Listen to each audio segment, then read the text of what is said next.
우수 사례 발표 들어보겠습니다. 이번에는 해외에 계신 교원분 직접 연결해서 만나볼 텐데요. 아르헨티나입니다. 현지 시각이 자정을 넘겨서 상당히 피곤하실 텐데도 지금 참석해서 또 사례 발표까지 도와주신다고 하니까 진심으로 감사의 말씀드립니다. 두 번째 발표, 온라인 화상 프로그램을 통해서 아르헨티나 토요 한국학교의 전미경 선생님께서 발표해 주시겠습니다. 큰 박수 보내주시기 바랍니다. 안녕하세요. 코로나19 시대 한국어 교육 현장 사례라는 주제를 가지고 여러분께 인사드릴 수 있게 되어 반갑습니다. 저는 아르헨티나 토요 한국학교와 순복음 한글학교에서 한국어를 가르치고 있는 전미경입니다.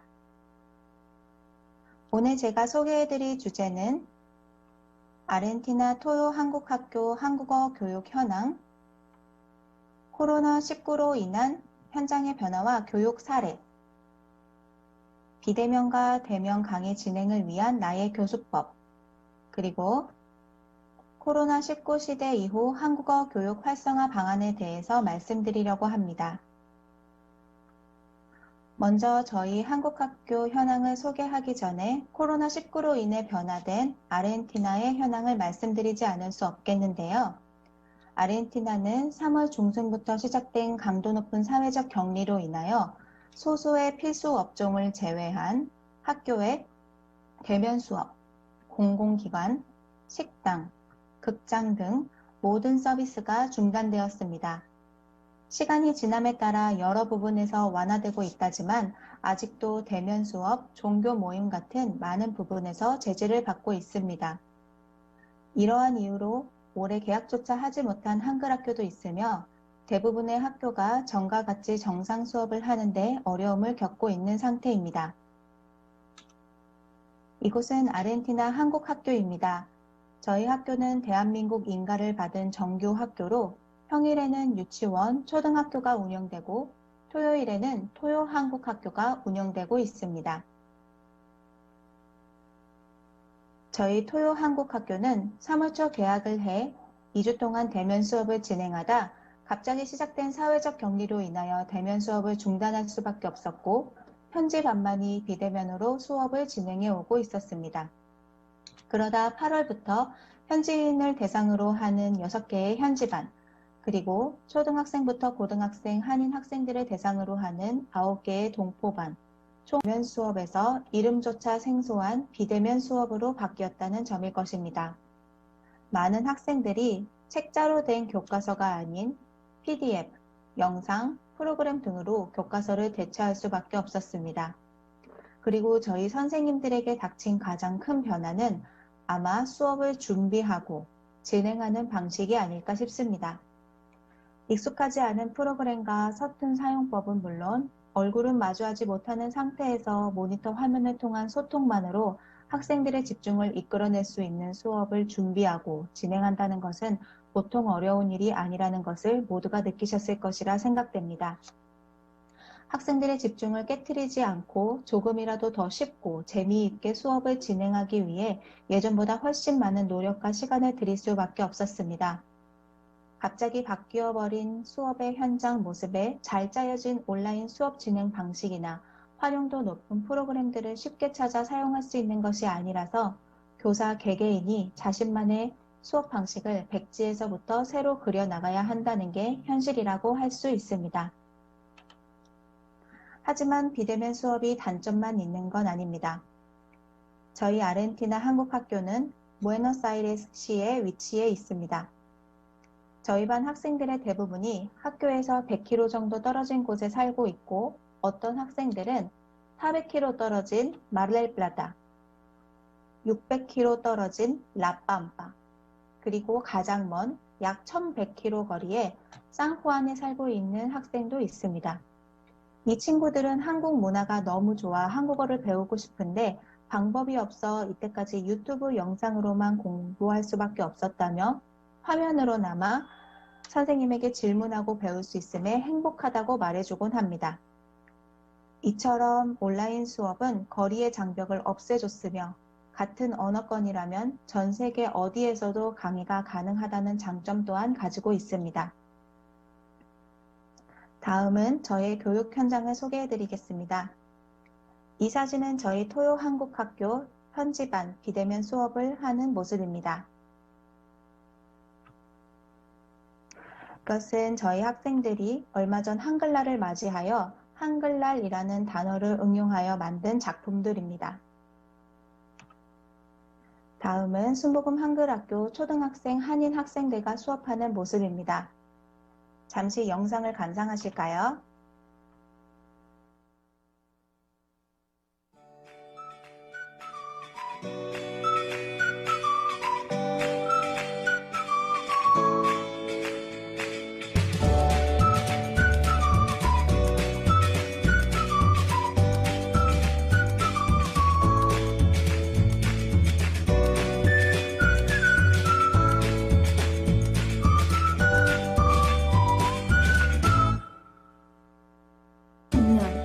세종은 백성들을 위해 훈민정음을 반포하였습니다.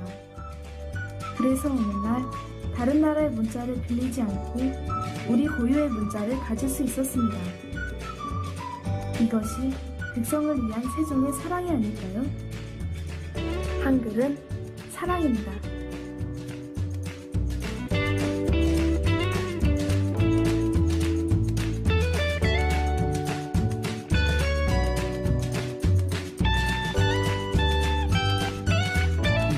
어금니를 깨물고 소리를 내어보았어요.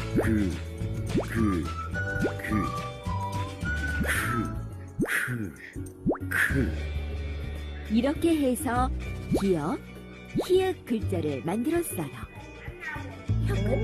좋겠다. 자, 친구들, 감은 추석 음식일까요? 아닐까요? 동그라미 X. 딩동댕동. 3명 다 맞았습니다.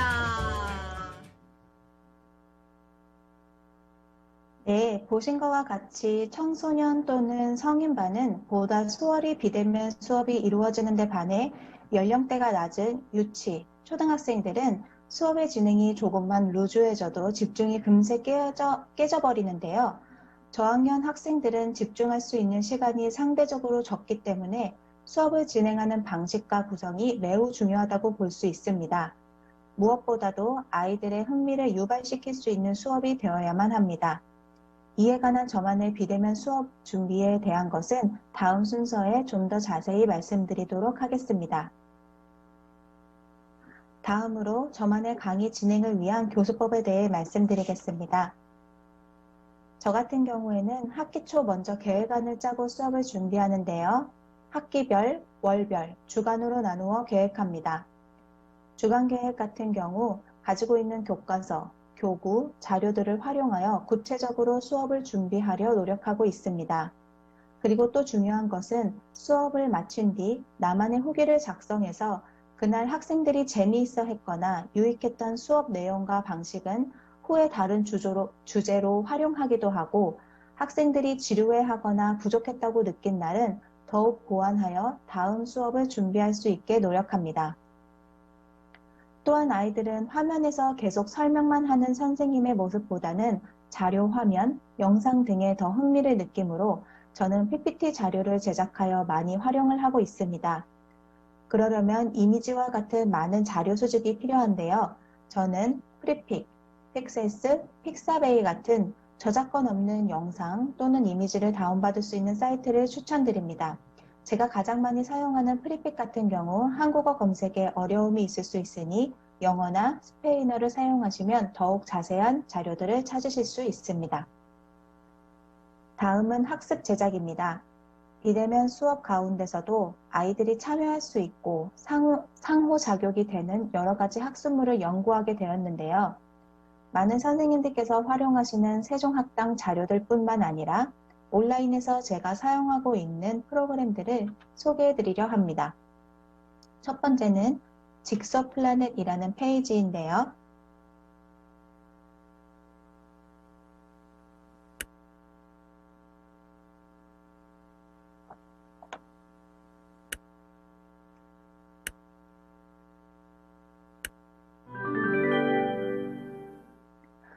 보시는 것과 같이 원하는 이미지를 퍼즐로 만들어서 아이들과 돌아가며 맞춰볼 수 있는 학습 제작 프로그램입니다. 퍼즐 모양, 퍼즐 숫자까지 설정 가능하며 줌의 기능 중 하나인 화면을 공유하고 학생들이 원격 제어를 하며 돌아가면서 퍼즐을 맞춰볼 수 있습니다. 두 번째 Wheel of Name은 돌림판에 내용을 넣어서 돌려보는 건데요.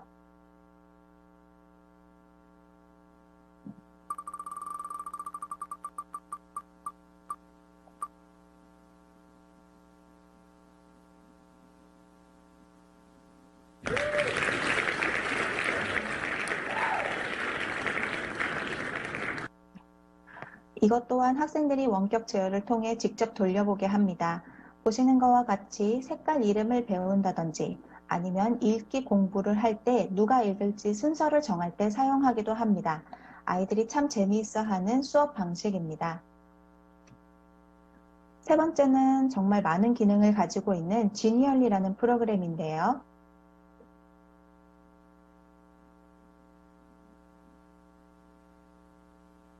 영상의 학습물은 제가 아이들에게 복습하는 시간을 가질 때 활용합니다. 문제를 직접 제작할 수 있어 활용도가 굉장히 높습니다. 시간상 모두 보여드리지 못하지만 이런 문제 말고도 수십 가지 유형이 있으니 활용하시면 좋을 것 같습니다. 마지막으로 소개해드릴 학습 프로그램은 에듀카플레이인데요. 마찬가지로 여러 학습물을 만들 수 있는 곳입니다. 고양이, 토끼, 사슴, 코끼리. 네, 영상의 문제 말고도 십자말풀이, 메모 테스트, 연결하기 등 다양한 학습물 제작이 가능하지만 이 페이지의 단점은 어떤 것들은 한글 입력이 안 된다는 것입니다. 네, 저는 이 모든 것을 활용하여 수업 주제에 맞게 다양한 학습물을 제작 및 준비하고 수업을 구체화하는데요. 대면 수업에서는 가능했던 요리 수업, 만들기, 전통 놀이 체험 등 여러 가지 방식의 수업을 할 수 없음에 따라 비대면으로도 학생들의 흥미를 유발시킬 수 있는 수업을 위해 연구하고 노력하고 있습니다. 또한 일주일에 한 번 2~3시간 수업으로 진행되는 한글학교의 특성상 학생들이 한 언어를 완벽하게 배우기란 사실상 쉽지 않습니다. 그래서 수업 시간 외에도 종종 연락하며 생활 속에서도 한국어를 잊지 않게끔 하도록 노력합니다. 그리고 저학년 학생들에게는 학부모님들에게 그날 배운 주제, 아이가 한 발표, 있었던 일, 수업 내용, 숙제를 전달합니다. 예를 들어 땡땡이 어머님, 오늘은 한국 음식에 대해 배워봤어요. 우리 땡땡이가 어머님이 한 불고기가 제일 맛있대요. 나중에 재료 이름 한번 물어봐 주세요. 라고 간접적으로 학부모님들에게도 숙제를 내줍니다. 이렇게 부모님들을 보조교사로 활용할 수 있다면 수업 효과는 2배, 3배가 됩니다. 준비를 하는 교사의 입장에서 정말 끊임없는 공부가 필요한 것 같습니다. 다른 선생님들의 수업 방식을 참고하며 더 나은 방향을 위하여 지속적으로 연구해야 합니다. 마지막으로 코로나19 시대 이후 한국어 교육 활성화 방안에 대해 말씀드리고자 합니다. 현재 아르헨티나의 상황을 고려하여 비대면 수업의 장점과 단점을 알고 더 발전해 나아가야 하는 부분에 대해 생각해 보고자 합니다. 위에 말씀드린 것과 같이 비대면 수업의 장점은 거리에 상관없이 많은 학생들이 배움의 기회를 가질 수 있다는 것일 텐데요. 저희 학교의 또 다른 현지반 한 학생은 멀리 살진 않지만 직업이 간호사로 근무를 하는 중간중간 수업에 들어온다 하는데요. 이처럼 다양한 이유로 대면 수업이 어려운 학생 또는 교사가 비대면 수업의 기회를 통해 시간 또는 비용 절감의 효과를 나타내게 기대합니다. 그러므로 상황이 나아져 후에 대면 수업으로 전환되어도 비대면 수업과 병행해 가면 좋겠다는 생각이 듭니다. 단점으로는 아직 아르헨티나의 많은 사람들이 화상 수업이 가능한 전자기기를 소지하지 못하고 있다는 점과 빈번하게 일어나는 정전으로 인하여 전기나 인터넷이 끊겨 수업에 참여하지 못하는 학생들이 종종 있다는 것입니다. 그리고 저학년 학생들의 경우에는 아무리 비대면 수업을 완벽하게 준비한다 해도 대면 수업을 대처할 수 없다고 생각합니다. 저는 현직 유치원 교사이고 4살 아이가 있습니다. 3월부터 3, 4살 되는 아이들이 컴퓨터 앞에 앉아 수업을 듣는 모습을 보며 많은 안타까움을 느꼈습니다. 상황이 하루빨리 좋아져 아이들의 얼굴을 보며 수업할 수 있는 날이 오길 바라봅니다. 두 번째는 전 세계가 사랑하는 K-문화를 활용하여 학생들의 한국어에 대한 관심을 높이는 방안인데요. 다양한 매체를 통하여 접할 수 있는 K-드라마, K-팝, K-푸드로 학생들이 한국 문화와 더불어 한국어에 대한 관심을 높이는 것이 목표입니다. 또한 다양한 기회를 통하여 K-팝 스타들이 해외에 있는 한국어 학생들을 위한 격려 인사나 다양한 주제의 영상을 제작하여 그것을 수업에 활용할 수 있다면 정말 큰 동기부여와 기쁨을 줄 수 있을 것 같습니다. 예를 들어 이번 추석 특별 수업에 제가 한 교시 내내 추석에 대해 설명을 해도 이해하기 힘들어했던 학생들이 BTS의 추석 인사 영상을 보여주니 눈빛이 달라지며 단번에 이해하는 모습을 보이기도 하였습니다. 또 다른 바람이 있다면 새로운 시대에 맞게 비대면 수업에 적합한 지도안과 교과서가 제공되었으면 좋겠습니다. 아까 소개해드린 온라인 학습 프로그램들은 종종 한국어 입력이 제한되어 사용에 불편함을 느낄 때도 있습니다. 가끔 한국에서 사용하는 온라인 교과서 제작 프로그램을 접하지만 인증 과정을 거치지 못하여 회원 가입조차 어려울 때가 대부분입니다. 해외에 계시는 선생님들을 위하여 적합한 제작 프로그램과 참고 영상물이 있었으면 하며 또한 기존에 있는 프로그램에 대해서도 자유로운 접근이 가능하도록 방법을 찾아주셨으면 하는 바람이 있습니다. 아마 대부분 나라에서 줌 또는 구글 미트를 사용하고 계실 텐데요. 아시는 것과 같이 무료 버전은 시간과 인원 제한이 있어 수업 도중 갑자기 끊어지거나 수업을 중단하고 다시 시작해야 하는 경우가 종종 있습니다.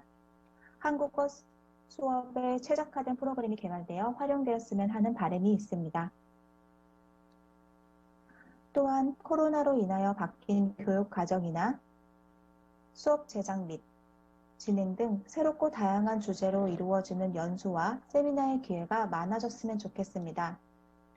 오늘과 같은 기회를 통하여 전 세계에 계신 많은 선생님들의 교육 사례, 수업 팁을 보고 배울 수 있는 뜻깊은 시간이 많이 생겨 모든 선생님들에게 힘이 될 수 있으면 하는 바람입니다. 마지막으로 수업에 필요한 다양한 자원을 교사와 학생들에게 지원해주는 기회가 많아져서 한국어 교육이 계속하여 발전해 나갔으면 좋겠습니다. 이때까지 부족한 저의 발표를 끝까지 들어주셔서 감사합니다. 전 세계에 계신 모든 선생님들을 진심으로 응원합니다. 감사합니다. 네, 아르헨티나 한국학교 전미경 선생님, 왜 우수 사례로 꼽으셨는지 잘 알겠습니다. 미처 생각하지 못한 부분들까지 다 짚어주시고요. 또 학생들 발표나 참여시킬 때도 그거 고르는 순서에도 이제 어떤 걸 배울 수 있도록 만들어주신 그 아이디어가 정말 빛났습니다. 온라인으로 참석해주신 분들의 질문도 한번 들어봤으면 하는데요. 질문 있으신 분 손 한번 흔들어 주시겠어요? 전미경 선생님께 질문하고 싶은 분 손 한번 흔들어 주시면 목소리 들어보겠습니다. 저 미소를 짓고 계신데, 예. 일본의 정현희 선생님이라고 써 있거든요. 목소리 한번 들어보기로 하죠. 질문 주시면 답변 듣겠습니다. 안녕하세요. 저는 나라 한국교육원의 정현이라고 합니다. 전미경 선생님께 질문이 있는데요. 이제 글씨가 거꾸로 보이나요? 제대로 보입니다. 예. 네네. 남미 학습자들이 대부분 취미 목적으로 한국어를 학습하는 것으로 알고 있는데요. 취미 목적의 학습자를 위한 흥미 유발 방법이 있을까요? 네, 안녕하세요. 예, 답변해 드리자면 몇 년 전까지만 해도 저희 학생들이 K-팝 영향의 덕분으로 이제 취미나 관심으로 한국어 공부를 접했었는데요. 요즘 학생들과 대화를 해보면 취미를 넘어 옛날 저희 부모님 세대가 미국을 보며 아메리카 드림을 꿈꾸었던 것처럼 그들은 아시아 드림을 꿈꾸며 한국에서 직장을 구하고 이제 생활을 하는 모습을 기대하고 또 그로 인해서 토픽 한국어 능력 시험을 준비하며 예전보다는 좀 더 진지하게 공부에 임하고 있는 모습을 많이 볼 수가 있습니다. 그래도 이제 선생님께서 말씀하신 것처럼 처음 학생들에게 한국어 공부에 관심을 갖게 하고 흥미를 유발하는 것은 참 중요한 것 같은데요. 방법에 대해서 생각을 해보자면 그 상대가 이제 동포 아이들인지 현지인인지 그리고 연령대에 따라 많이 달라질 것 같은데요. 저 같은 경우에는 현지인 학생들에겐 제 발표 내용에도 나왔듯이 K 문화를 활용하여 소통을 하려 하고 있습니다.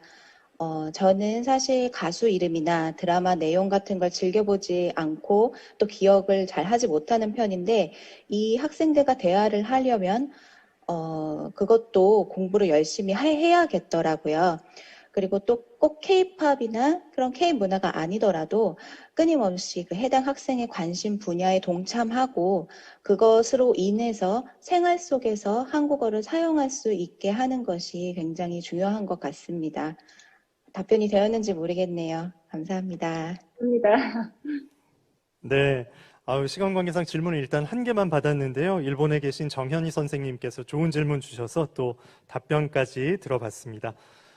먼 곳에서 수고해주신 아르헨티나 토요 한국학교 전미경 선생님께 다시 한번 감사의 말씀 드리면서요. 박수 한번 보내주시기 바랍니다. 고맙습니다. 자.